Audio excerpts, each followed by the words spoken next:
Ang kasal ay madalas na itinuturing na isang minsanan sa buhay na okasyon, isang bagay na pinangarap ng marami sa loob ng maraming taon.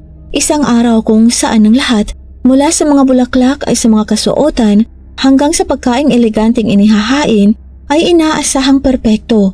Marami ang gumugugol ng mahabang oras sa pagplano ng bawat maliliit na detalye para lamang sa isang sandaling mararamdaman nilang hari o reyna sila kahit sa loob lang ng isang araw sa harap ng mga mahal nila sa buhay. Pero paano kung ang araw na yon ay nauwi sa isang bangungot?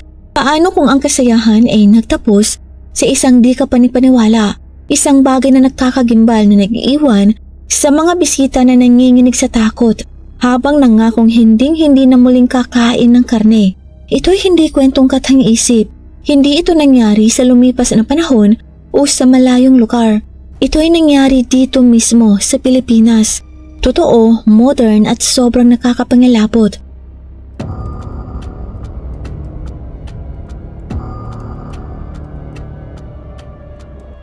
Nagsimula ang lahat noong July 2004 nang dalawang lalaki ang nagpunta sa presinto ng pulisya sa tahimik na bayan ng Nara, Palawan. Isa sa kanila ay si Johnny Boyot, kasama ang isang mas matandang lalaki mula sa kanilang baryo. Sa simula, walang nagsasalita. Tahimik si Johnny, parang pinipilit ang sarili na magkaroon ng lakas ng loob upang magsalita, hanggang sa isang boses na magbabago ng lahat ay sinabi niya na tumapos sila ng tao at ipinakain nila ito sa mga bisita ng kasal. Napasinghap ang mga pulis. Ang ganitong mga kwento ay parang sa lumang panahon lamang naririnig, tila ba galing sa alamat o pelikulang hindi totoo. Pero ito, ayon kay Johnny, ay nangyari ng hayakan sa gitna ng isang masayang kasayahan sa baryo. Kaya agad na nagsimula ang investigasyon. Maraming tanong, maraming hindi maunawaan, at ayon kay Johnny, ang totoong ebidensya ay matatagpuan sa kalaliman ng kagubatan. Sumama ang mga pulis, tumahak sila sa makapal na damuhan. Sa una, wala silang nakita, pero pagkaraan ng 2 araw ng paghahanap, natagpuan nila ang mga nakakapangilabot na lapi, sunog ng mga buto, bahagi ng mga damit, at mga hibla ng nasunog na buhok. Sumailalim ito sa pagsusuri at kinumpirma ng mga forensic experts na ang katawan ay sinunog at itinapon. Ayon pa sa kwento, ang ibang buto ay itinapon sa isang sapa, iniwang bahain ng ulan. Ang biktima, kinilalang si Benji Ganay, 25 taong gulang. Pero paano ito nangyari? Sino si Benji? At bakit siya ang piniling maging biktima ng karumal-dumal na krimen? Kaunti lamang ang nalalaman tungkol kay Benji bago siya lumabas sa mga balita. Walang record sa paaralan, walang malinaw na kwento ng buhay. Isang pangalan lamang, isang edad 25 at koneksyon sa mga sangkot sa kaso. Pinsan siya ni Eladio Baule, ang lalaking kalaunay itinuring pangunahing sospek, at ang iba pang mga sospek ay mga kaanak niya rin. Iisang tuko ang nag-uugnay sa kanila, pero sa araw na yon, parang wala itong halaga. Ang dahilan sa likod ng lahat, isang bagay na sobrang liit, parang imposible, isang madulas na hakbang, isang aksidenteng walang intensyon. Pero ang simpleng sandaling yun ang naging mitsa ng karahasang yumanig sa buong bansa. Nangyari ito sa gitna ng kasayahan sa kasal ng anak ni Eladio Baule. July 17, 2004, masigla ang baryo sa Palawan. May tugtugan, may kainan, may sayawan. Ayon sa nakasanayan sa maraming Pilipinong pamayanan, nagsisimula ang kasayahan kahit wala pa ang seremonyas. May pre-wedding gathering para sa malalapit na kaanak, isang gabi ng kantahan, sayawan at inuman sa ilalim ng mga ilaw ng kasiyahan, at isa si Benji sa mga inimbitahan. Ang handaan ay ginanap sa isang liblib at tahimik na party ng bayan. Sa simula, puno ng saya ang paligid. Masiglang nagtatawanan ng mga tao habang nagsasayawan ng paikot, pumapalakpak kasabay ng musika.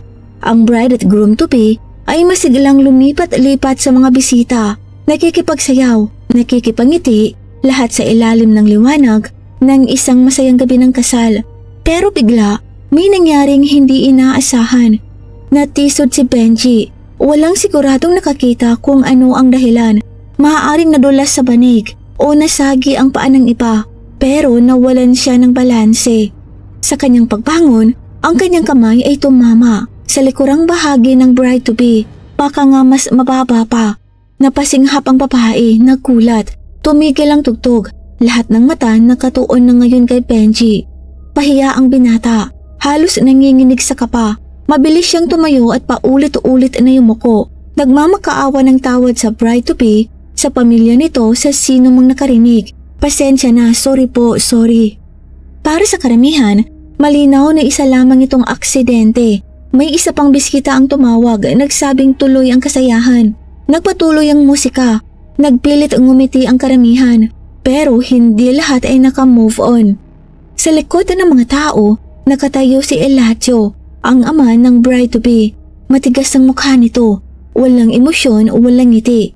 Kasama niya ang ilan pang lalaking kaanak. Ang mga mata nila puno ng bigat, tahimik, matatag, parang may desisyong lihim na ginawa. Nagpatuloy ang sayawan, pero may nagbago. Para kay Eladio, hindi sapat ang paghihingi ng tawad. Pakiramdam niya na alipusta ang dangal ng kanyang anak, na ang pinakamasayang araw ng kanilang pamilya ay nadungisan, at para sa kanya may kailangang magbayad. Puno ng galit, tinawagan ni Eladio ang tatlo sa kanyang malalapit na mga kamag-anak. Ang kanyang anak na si Gerald, 21 years old, ang kanyang pamangkin na si Sabtuari Peke, 36, at isang pinsang si Johnny Poyot, ang parehong taong magbubunyag sa lahat kalaunan. Ang orihinal na plano ay tatakutin lamang si Benji. Bigyan ng babala, wala ng iba. Pinilit nila itong sumakay sa tricycle. Biniyahe papalayo sa paryo, sa isang liblib na bahagi ng kagubatan, kung saan walang makakarinig.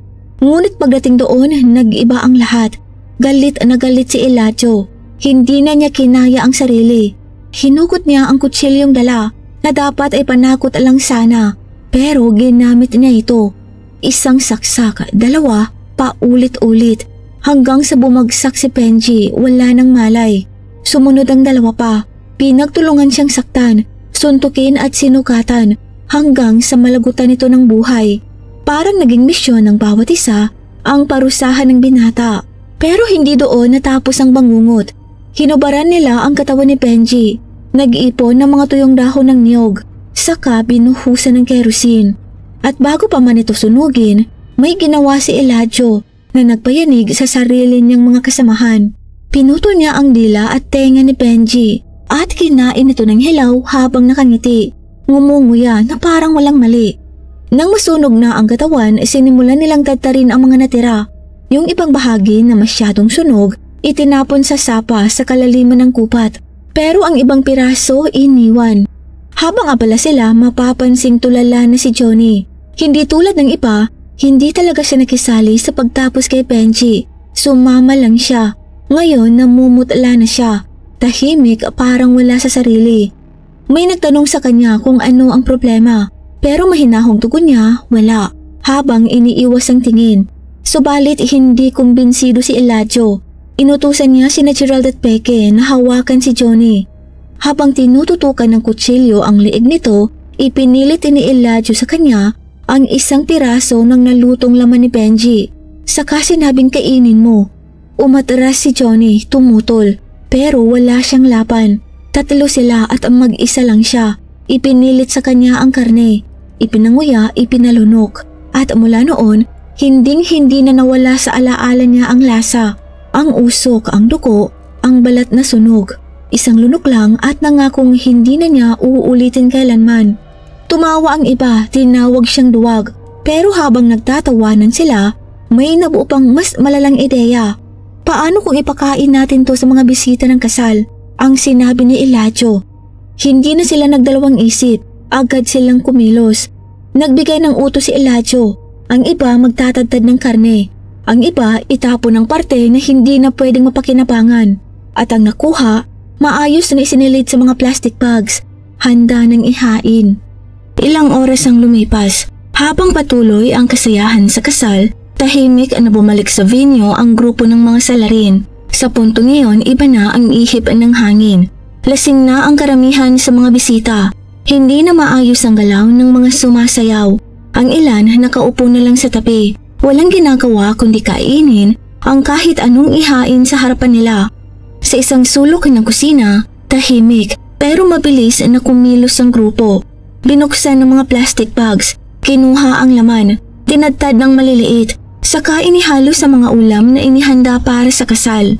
Ang hangganan sa pagitan ng karaniwang pagkain at hindi maisip na bangungot ay tuluyan ng nabura at walang nakapansin. Inilapag ang mga pinggan, kumuha ang mga bisita at si Benji Ganay, ang binatang ilang oras pa lang ang nakalilipas, ay kasama nilang tumatawa at sumasayaw. Ngayon, kinakain na nila. Walang nakaalam kung ano talaga ang nasa kanilang plato, hindi pa sa ngayon. Habang abala ang lahat, naglakad-lakad si Eladio na parang walang nangyari. Nakangiti, nakikipag-toast, nakikipagkwentuhan, namimigay ng pagkain. Parang isang perfect host. Kasama niya ang kanyang anak at mga kamag-anak. Nakihalo-bilo rin sa kasiyahan. Walang bakas ng krimen sa kanilang mga mukha.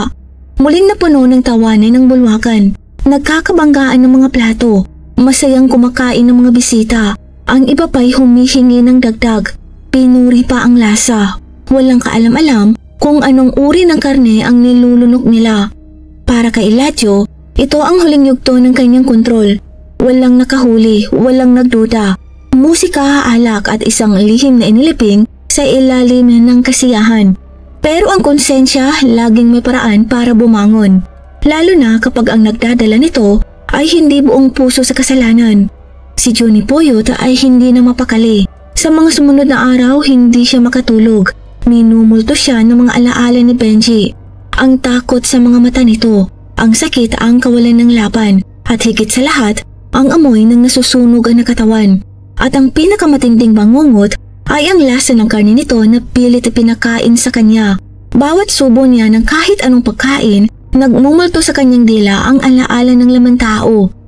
Pagkalipas ng 8 araw, tuluyan na siyang bumigay. Lumapit siya sa isang taong lubos niyang pinagkakatiwalaan, isang matandang pinuno ng nayon, at isiniwalat niya ang lahat. Ang pagtapos kay Benji, ang pagsunog, ang paghiwa-hiwa ng katawan, at ang pagkain na inihain sa mga bisita. Natahimik ang matanda, hindi makapaniwala. May mga narinig na siyang kwento noon, mga alamat, kwentong luma, pero hindi ganito at lalong hindi sa mga magkakamag-anak. Walang pag-aalinlangan, pinayuhan siya ng matanda na magsumbong sa pulisya. Takot naman sa maaaring mangyari, pumayag si Johnny. Magkasama silang nagtungo sa istasyon ng pulisya sa bayan ng Nara. 2 lalaki at isang nakakakilabot na katotohanan. Isinalaysay ni Johnny ang buong kwento, ang mga nangyari sa kasal sa liblib na bahagi ng Palawan, paano tinapos si Benji, paano siya sinunog at pinagputol-putol, at paano naipakain sa mga bisita ang mga natira. Sa simula, nagduda ang mga pulis, pero may isa pang alok si Johnny. Sinabi niya, ipapakita niya sa kanila. Sumama ang mga investigador, pumasok sila sa gubat. Matagal, mabigat. Pagkalipas ng 2 araw ng paghahanap, natagpuan nila ang ebidensya.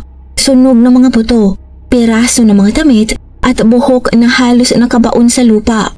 Nang tanungin kung nasaan ang ilang bahagi ng katawan, malamig at diretsong sagot ni Johnny, kinain ng mga bisita sa kasal.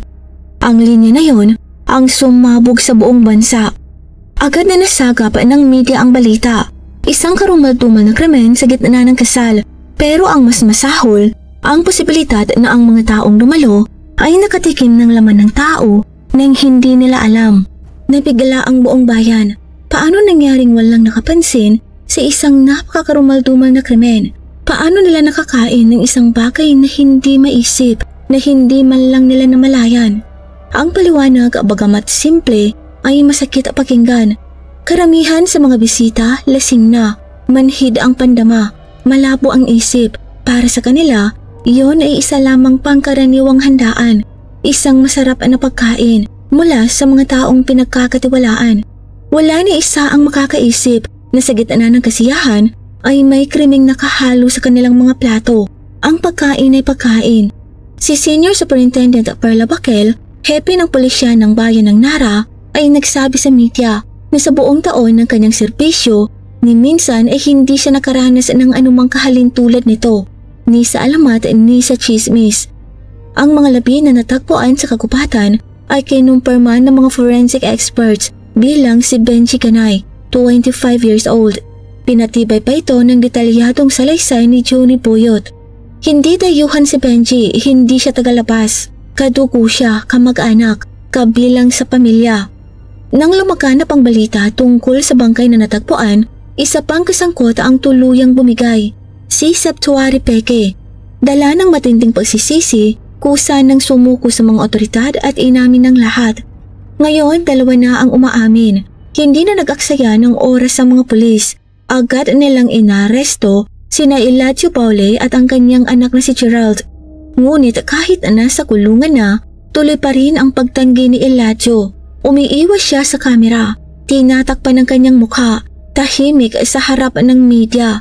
Walang paliwanag, walang pagsisisi. Ayon kay Superintendent Bakel, hindi pa rin malinaw kung ano talaga ang nagtulak sa ganoong kabangis na krimen. Pero may isang bagay na tiyak, lasing na si Eladio bago pa man magsimula ang kasayahan. May ilang saksi ang nagsabing umiinom na ito ng alak bago pa man nadapa si Benji sa gitna ng sayawan. Habang patuloy ang investigasyon, mas lalong lumaganap ang kwento, hindi lang sa Palawan, hindi lang sa buong Pilipinas, kundi pati na rin sa ibang bansa. Ang tahimik, ang luntiang bayan ng Nara na dating kilala sa kanyang palayan, bundok at magagandang baybayin, ngayon ay kilala na sa isang katawakan, isang bansag na dumikit sa mga pahayagan at sa internet, ang bayan ng mga halimaw. Sa online, tila sumabog ang haka-haka. May mga nagsabing muling nabuhay ang mga sinaunang ritual, may mga nagsabing delikado ang bumisita sa lugar, at baka raw may mas malalim pang tinatago ang komunidad at mabilis ang naging epekto. Hindi na dumadayo ang mga turista, bumagsak ang kabuhayan. Ang mga negosyo na dati umaasa sa turismo, unti-unting nagsara. Ang dating tahimik at pinupuntahang destinasyon, naging bayan ng takot. Sa isang press conference, humarap si Mayor Lucina Di Maala ng Nara sa publiko. Tinawag niya ang insidente bilang isang isolated na kaso. Mabubuti ang mga tao sa Nara, aniya. Hindi ito ang tunay na pagkatao ng aming bayan. Ngunit sa puntong yon, wasak na ang imahe ng Nara. Si Reynaldo de la Rosa, ang tourism officer ng bayan, ay binatikos ang media. Aniya, ang mga sensationalist na headlines ang nagpabigat sa kwento. Ginawa raw nitong parang bayan ng halimaw ang Nara. Galit niyang sinabi na dahil sa mga walang ingat na pagbabalita, nasira ang reputasyon ng bayan bilang isang payapang destinasyon na kilala noon sa mga talon, bundok at natural na hot spring. Pero kahit pa may paliwanag, hindi na nawala ang mga duda. Si Junie Puyot, ang naglakas loob na magsiwalat ng katotohanan, ay itinuring na cooperating witness. Ang kanyang salaysay ang naging susi sa pagkalantad ng tunay na nangyari noong gabi na yon. Ngunit pagdating kina Eladio, Gerald at Peke, pagkatapos ng kanilang pagkaaresto, wala nang sumunod. Walang televised trial, walang malinaw na sentensya, mga putol-putol na headlines lamang at katahimikan. Nawala na sa balita ang kwento, ngunit hindi nawala sa isipan ng tao. Ayon sa ilang legal expert, dahil sa sobrang kabangisan ng krimen, maaaring ipataw ang pinakamabigat na parusa. Ngunit sa kakulangan ng transparency mula sa mga otoridad, ang publiko ay naiiwan sa dilim. Walang malinaw na hatol, walang hustisya, hindi sa mata ng taong bayan. At sa katahimikan yon, muling namunga ang mga chismis. May naniniwalang ang pagputok ng galit na Eladio ay dahil lang daw sa sobrang kalasingan na bago pa magsimula ang kasiyahan, wala na sa wisyo si Eladio na ang simpleng aksidente sa ilalim ng impluwensya ng alak ay lumubo sa isang trahedya. Pero hindi lahat ay kumbinsido. Pwede bang ang pagiging lasing ay sapat na dahilan para tapusin ang sariling pinsan at ihain pa ito sa mga bisita bilang pagkain? May nagsabing baka hindi alak lang ang dahilan, na baka may iba pang sangkap sa handaan, mga bawal na gamot na kayang magpalapo ng isip at ang magbura ng konsensya. May mas madaling pang hinala, mga lumang alitan sa pamilya, mga tensyong matagal nang tinatago. Baka raw, matagal nang may galit si Eladio kay Benji at ang insidente sa kasal ay naging mitsa lang ng matagal nang kinikim-kim na galit. At higit sa lahat, paano mo maipapaliwanag ang halakhak, ang mga biro, habang pinipilit nilang pakainin ng sunog na laman ni Benji si Johnny, ang laman ng sariling pinsan. Yan ba ang kilos ng taong lasing at wala sa sarili? O kilos ng taong alam ang kanyang ginagawa? Ngayon naiwan tayong nagtataka. Ito ba ay isang aksidente lamang na pinalala ng alak? O isang planadong krimen, bunga ng matinding galit ay selos o away pamilya? At higit sa lahat, ano bang parusa ang sapat para sa ganitong uri ng kasalanan? Ano sa tingin mo, panandali ang pagkabalyo ba ito? O isang matilim at sinadyang krimen? At kung may narinig ka man o nalaman tungkol sa kinasapitan ni na Eladio, Gerald o Peke, kung sila ba'y nahatulan na kulong o tuluyang naglaho, ibahagi mo po sa comment section sa ibaba. Yan lang muna sa ngayon. Maraming salamat po sa panonood. Sa muli, mag-ingat po tayong lahat. Paalam!